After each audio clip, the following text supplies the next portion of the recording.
you think about Erika Kirk? Erika Kirk? Oh. What do you think about Erika Kirk? Would I get sued? Throw it in the pile. Of course you will. I don't want to say anything that's controversial. She did it, but I don't want. She was on it. I have an amazing girlfriend. She's spectacular. Is she in politics? Not really, no. What can you tell us about her? She's what would beautiful. you be willing? She's reverent. She's a reverend? I didn't know this about her. She's reverent. Oh. I was like, wait, this is new. I don't know if we'll want to keep that or not. Oh, you better keep it. What's an example? What do you mean? She's prayerful. She believes in God. She's a great person. She believes in other people. She always thinks of other people before herself. She's very fun. And honestly, I'm so blessed to be able to have her. According to Candace Owens, new allegations circulating online have pushed the conversation around Erika Kirk into far more sensitive territory. Candace claims that while Erika publicly presented her children as being part of her life with Charlie Kirk, there may be a more complex backstory being discussed privately in certain circles. In her latest commentary, Candace alleges that Erika's former partner, Tyler JT Massey, could be connected to parts of Erika's past that were never fully addressed publicly.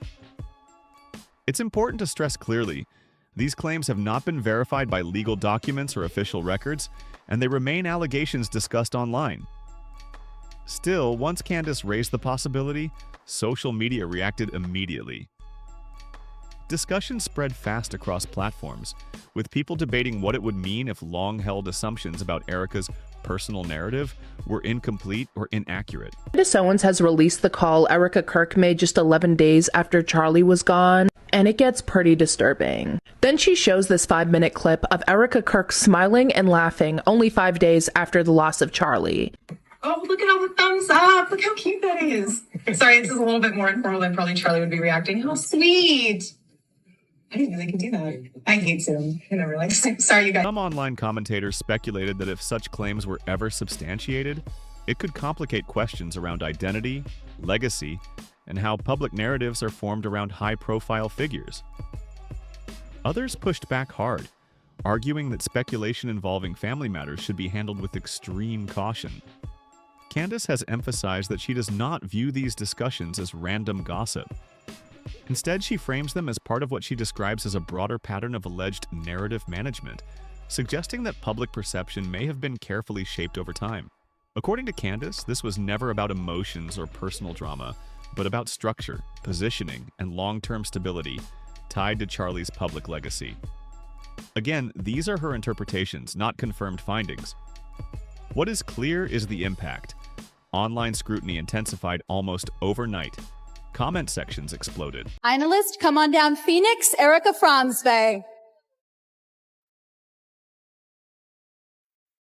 Scottsdale, Caitlin Willenship. That means you're new Miss Arizona USA 2012. And now let's hear it for South Phoenix. Tanya Mendez, Erika Fransvey, and happy birthday, Erika Fransvey. People began re-examining old interviews, timelines, and public statements with renewed attention.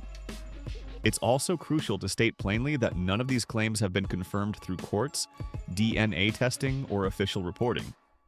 However, once such ideas enter public discussion, the pressure and attention escalate fast. And that's exactly what happened here. Another reason this conversation gained traction is because of the image Erika had built over the years. She was widely seen as the embodiment of a certain ideal: faith-driven, scandal-free, and committed to traditional values.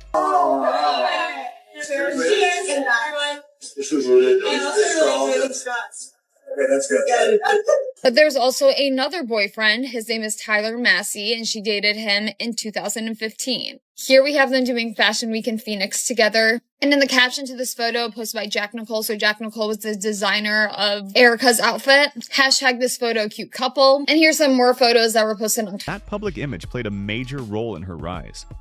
Many supporters viewed her as an example of consistency, discipline, and moral clarity. For a long time, that narrative went largely unquestioned. But as more archived footage and interviews resurfaced, some viewers began noticing contradictions between earlier statements and later portrayals. I always thought it was very strange how she would go to drinks with one guy and then go to dinner with another. I don't think Erika found that strange because I think she did the same thing. It's called dating. No one's bashing that, but I don't know why she's lying. That doesn't automatically mean deception. People grow, stories simplify, and public personas evolve. But the contrast caught attention. Before she was known publicly as Erika Kirk, she was Erika Franz, a former pageant contestant and media personality navigating a very different stage of life. Old clips show her discussing dating, social life, and ambition in ways that don't always align with the later narrative of having no serious relationships prior to Charlie. Those resurfaced moments became talking points online. We went to Maggiano's. I picked her up. It was raining, kind of different night in Arizona, and picked her up at her house and later met her mom on the first night. It's a big deal for the Exciting first night. Stuff. Yeah, I'm not trying to scare her off or anything. Especially when paired with documented relationships from earlier years. One such relationship involved Tyler JT Massey, a former professional athlete, with whom Erika appeared publicly during the mid-2000s. Photos, interviews, and appearances from that period suggest a meaningful relationship. Again, this is documented history, not speculation. But what remains debated is how that history was later described or minimized in public storytelling. Some online voices argue that the public narrative may have been simplified to better fit expectations placed on public figures within certain movements. Others say this is a normal reframing that happens when people move into new phases of life. As these discussions gained momentum, Candace and others argued that inconsistencies matter, not because they prove wrongdoing, but because they challenge the idea that the public has been given a complete picture. I lived out here. I was here for 5 years. I never dated here because I saw vicariously through my roommate how terrible it was. Somehow getting drinks was the replacement of having coffee and breakfast. I personally would rather have coffee or brunch with someone than going, I don't drink. I find it unproductive. At the same time, many viewers urged restraint, reminding others that private lives, especially involving children, deserve protection and discretion, regardless of public curiosity. So, where does this leave things now? At this stage, what exists is controversy, debate, and unanswered questions, not confirmed conclusions. The allegations remain unverified, the timelines are being argued, and public opinion is split sharply. What's undeniable is that this conversation has shifted how some people view Erika's carefully curated public image.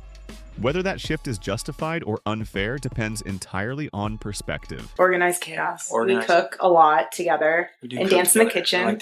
And he sings to me because he's an incredible singer. I love music. I love when I'm away, he serenades me. He'll send me videos. As with many high-profile stories, clarity may take time, and some questions may never receive public answers at all.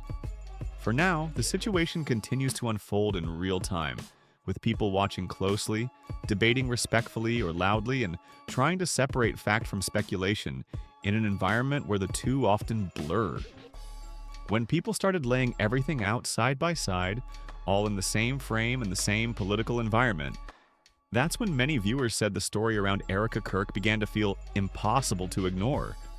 What made it even more intense is what came afterward. Erika later became publicly tied to the Kirk family while at the same time denying large parts of her earlier life. No serious dating before Charlie Kirk, no complicated history, no baggage, just a clean slate and a fresh beginning. That's the version the public was told. I got a little bacon. Babe, that's deep in there. Give them a cleavage. People want cleavage. Showcase it. Sells. That's me. That's a concern. So it's not within the confines of marriage. Erika repeatedly said she waited, that Charlie was different, and that everything before him didn't matter anymore. But once older photos, clips, and interviews resurfaced, many viewers felt the timelines didn't fully line up. This was the first major crack people noticed when they started comparing statements side by side. And that's where things began getting strange. For example, Erika has spoken at different times about living abroad. In some interviews, she described extended stays. In others, she framed those experiences as short visits. It's coming from Erika. She actually never lived there. They said that she simply visited for 2 weeks like a tourist, just to visit the Great Wall and perhaps see other monuments. And online discussions pointed out that these versions couldn't all be true at the same time. Then another detail resurfaced that shifted the conversation further. Back in the mid-2000s, Erika and her former partner JT reportedly filmed an audition tape together for a reality TV show. A joint project, a shared plan, something that suggested a deeper connection than later narratives acknowledged. That tape, which has since resurfaced online, sparked intense debate. Viewers said it showed a version of Erika that didn't match the public image she later presented. Confident, ambitious, comfortable on camera? Not the quiet, reserved persona many people came to associate with her later on. Again, it's important to say this clearly. Old footage doesn't prove deception. People change. Lives evolve. I don't... We need... What? We're checking the light? Oh, okay. I've lived in China. I've lived in Chongqing. I've been to Romania. I've been to Croatia. Public images shift over time. But when multiple versions of the same story exist, curiosity naturally grows. More questions followed when people revisited Erika's television appearances. Some noted her brief involvement on reality TV during the same period. She later claimed to be starting a relationship with Charlie. Others pointed out conflicting statements about where she was living at the time. New York, Puerto Rico, California, or abroad. These accounts don't align neatly, and that's what keeps people talking. Talk about Erika Kirk on Summer House. Mind you, she was on season 3, which was filmed the summer of 2018. And apparently her and Charlie did start dating the summer of 2018. You can't be living in multiple places at once. You can't be single and building a shared life at the same time. At least not without raising questions. That's why many viewers say this resurfaced material changed everything for them. Once the footage was placed next to public interviews, the story became harder to follow. Too many versions, too many rewrites, too many inconsistencies. So the question people keep asking isn't dramatic, it's simple. Which version is real? Erika was presented publicly as beautiful, faith-driven, pure, and ideal. And everyone. This is ridiculous. I also really pretty straws. Okay, that's good. You're a bright light in a very dark place. So let's go grab a mojito. Totally attracted to it. Can I get your number? People who followed her earlier career say she was also ambitious, media-focused, and actively pursuing attention long before her political role. Sources online claim that even after getting engaged, some past connections were never fully cut off. Not proven, not documented, but discussed widely by those who followed her closely. Then another photo resurfaced, taken at a major public event, showing Erika standing close to someone unidentified. I'm at a great point, just career-wise, to be able to take on this type of endeavor. And I feel like I have something very unique to offer this whole experience in general. Like I said, I'm very coachable, I'm very trainable. And I'm the type of person that I don't need all the time in the world. On its own, it means nothing, but placed within a larger pattern, it reignited debate. Supporters argue this is all over-analysis. Critics say it's image control. What's clear is this: the past wasn't erased, it was quieted. And once people knew where to look, the same questions kept coming up. Some also pointed out that Erika appeared to have a consistent type in earlier relationships. Athletic, confident, public-facing. When compared to Charlie's profile, the contrast stood out to some viewers. That's when the conversation shifted again, away from timelines and toward motive. Was this about love or about crafting an image that fit a future she wanted badly? Old interviews show Erika openly discussing ambitions beyond politics, fashion, media, elite creative circles. She once spoke about wanting to work with major designers and break into high-level fashion spaces. As internet users do, people then examined who occupies those circles and where they overlap with politics, wealth, and power. Some connections made people uncomfortable. Others dismissed it as coincidence. Again, none of this proves wrongdoing. But one idea keeps resurfacing in the comments. If one chapter of a public story can be rewritten, could others be rewritten too? That's why this conversation hasn't gone away. Not because of confirmed evidence, but because the narrative keeps changing and clarity never fully arrives. So here we are. conflicting timelines, resurfaced footage, old statements meeting new narratives, and a public still trying to figure out what's real and what was carefully curated. If you're still watching, you already know the story isn't finished. Drop your thoughts in the comments. Do you think this is all coincidence, or does something about it feel unresolved to you? Make sure you like, comment, share, and subscribe. Behind the Fame Chanel, because this story is far from over, and I'll see you in the next video.